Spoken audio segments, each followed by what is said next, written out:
have a fight card coming up on Saturday. This is UFC Fight Night. Jan versus Merab Dvalishvili. That's how you pronounce his name. They are fighting in the main event. Lyle, would you like to say anything about this card? Let me actually pull up this card real quick, right? Because I got it right in front of me. As I'm looking at this card, there's actually 3 fights that really kind of stick out. Well, 4, and let me just go ahead and get the 4th one out the way. The Rafael Santos fight is interesting to me, right? Because if this guy David Grant beat Rafael Santos, it might be time for Rafael to hang it up. Agreed. Now Rafael, Rafael, excuse me, because I know that R's are not pronounced. Rafael, he's a in boxing, they would call him a journeyman fighter. He gets some wins, but unfortunately, the dude gets some losses. He's used as a litmus test to see if the younger fighter, the prospect fighter, should be advanced, or hey, he's not ready for this type of level yet. So, Rafael Santos also could be viewed as a tune-up fight. Hence Cody Garbrandt when he knocked him out a couple years ago. So to me, this is kind of like a do or die situation for Rafael Santos in the UFC. If he loses this, I just feel like he won't. There's no title run in his future at bantamweight. Maybe he might need to move up to featherweight and see if he can have a second win of a career. But he has taken quite a few losses, and it's unfortunate because he's not a terrible fighter. He's not like he walks up and he gets KO'd in the first round every time. No, but he's well-rounded. Yeah, he's well-rounded. He just loses like all of the big fights that he has, he loses them all. But like all of the non-big fights he has, he wins some of them. So I feel like this is kind of interesting to see what's going to happen with him. Wildline bonus, Saeed Nurmagomedov. I'm interested to see him. I think that dude is a killer, and I think it's going to be interesting to see how he does in this fight. Now, the fight night main event from 2 weeks ago, Nikita Krylov and Ryan Spann. Yes. I'm very interested in that because I know Nikita Krylov, he fell ill. So because of that fight got canceled. But now they have a chance to actually do it again. This fight is very important for both fighters because the winner gets to move on and start fighting top contenders at light heavyweight, which right now the division is so thin, you could probably get a title shot off of 1 or 2. Yeah, you could get shot up. Yeah. So this is a big fight for either man because the man that wins this fight, the fighter that wins this fight, is going to be they're looking at a good situation in the future. They're going to get they might even be in a title eliminator. Who knows? You know what I mean? So that's how I feel about that fight. Alexander Volkov fight. Alexander Volkov, he's good, but I'm not gonna lie, I'm not really too excited for this fight because if Romanov wins, it'll be like, well, he beat Volkov, which is a name, but I would like to see Romanov fight another heavyweight with a name. And if Volkov wins, well, it'll be like, okay, well, Volkov beat a guy that doesn't have a name, and he usually does that. I would like to see Volkov beat a guy with a name. So I don't think this fight is particularly my most interesting one, but I'll mention it because it does have Volkov in it, who is a top 10 heavyweight. Sure. Then, of course, the main event. My prediction for the main event is I think Merab is going to win. I think he's going to win a decision. I don't think this fight is going to be exciting.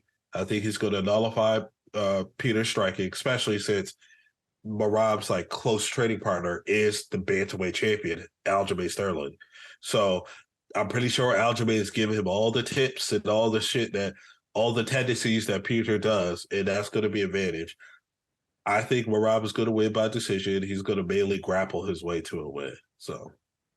Yeah, I agree. What you're saying about that fight, especially I think that Merab is going to go in and beat Piotr Jan.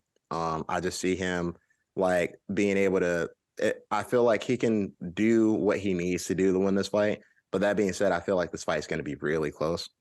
Okay. I don't think it's going to be like necessarily like ultra like dominant from either fighter. Like I think Piotr Jan's looking to come back and like win, and I think Marab's looking to stamp his name as like one of the better bantamweights. And I wouldn't be surprised honestly if Aljamain moves up and he tries to take the vacant title at some point if he still has the belt. I So think that's my bad. I'm sorry to cut you off. Go what's ahead. up? No, I was going to say, I think exactly that's probably what the plan is because Aljamain's been hitting at featherweight for a little bit now. And I think it's because he's trying to be in a position to vacate the title so Marab can take the title. Right. Since, because apparently those two are close, so he's not going to fight his homeboy. And I get that. So I feel like the way I see it, if Marab does win, as I predicted, honestly, he's probably going to be next in line for the title. And if Aljo does beat Henry Cejudo, I can see Aljamain moving up. I don't even see him staying around unless the Sean O'Malley fight is going to be guaranteed next. Then Marab might have to chill out for a little bit while Aljamain takes that. But honestly, Aljamain, if he loses to Cejudo, oh, he's for sure going up. Oh But yeah. if he wins against Cejudo, he could stay for one more, and I think that's the O'Malley fight. But if he's not going to get that O'Malley fight, he's moving up. I don't think Aljamain is too interested in fighting Chito Vera. Now, this is random, and we've kind of finished talking about the fight night from next weekend. I was just thinking about it as we were talking about UFC 285. Like, who do you think Cyril Gane has a better chance against? Sergey Pavlovich or Sergey Spivak? Oh, honestly, I'm gonna say Pavlich. If that's not how you pronounce his name, I apologize. But I'm gonna say Pavlich because it seems like Pavlich is more of the striker between the two. Spivak seems like he's more of the grappler, and unfortunately, right now, it looks like God's kryptonite in this division is somebody who can grapple. Yeah. So, I'm not. Maybe a Cyril Gane versus Alexander Volkov, if he wins, that might be a good fight. It might be the right tune-up type of fight for him. You know what I mean?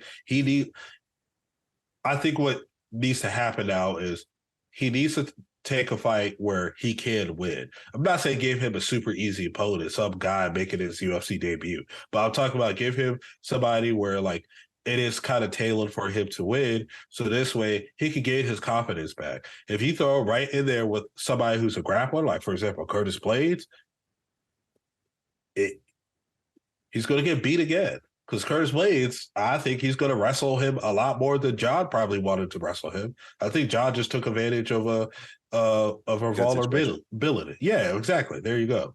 Yeah, I think if he fights Curtis Blades, man, like Curtis Blades is getting better on the feet. Like he's getting better on the feet with every fight.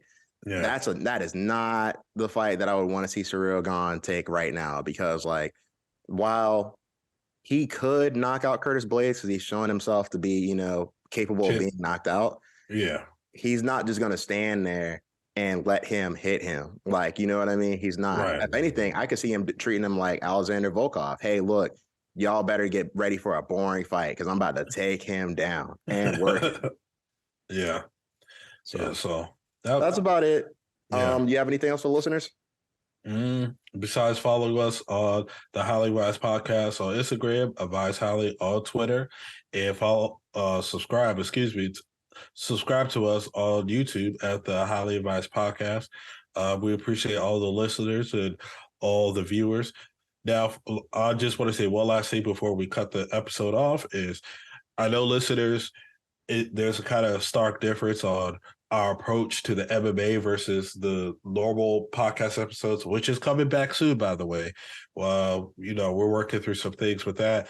It's for the MMA episodes, we're trying to be more knowledgeable, more professional about the stuff like that, because we want you listeners and viewers to kind of take us seriously when we speak about these fights. Not saying that we won't joke around a little bit here and there, but it won't be as often as like the normal podcast episodes because those are a bit more lenient, laid back, and leisure. With the MMA ones, we want it to be fun, but we also want it to be like, hey, these guys kind of know what they're talking about. They watch the fights enough. These guys are not like fucking idiots. So that's for that, listeners. If you guys are wondering, oh, where the humor went and all that, the humor didn't go nowhere. So, Yeah. All right. Well, yeah, listeners, I don't got anything for y'all. We'll be back next week because there's more fights coming on next week, and we gotta preview some more things. It might not be like this every week. It might not be like this for every MMA podcast, but for the month of March, this is now our March Madness. yes, We got some shit to handle. We got some shit to talk about, and we will be back next week. Listeners, have a good one. Peace.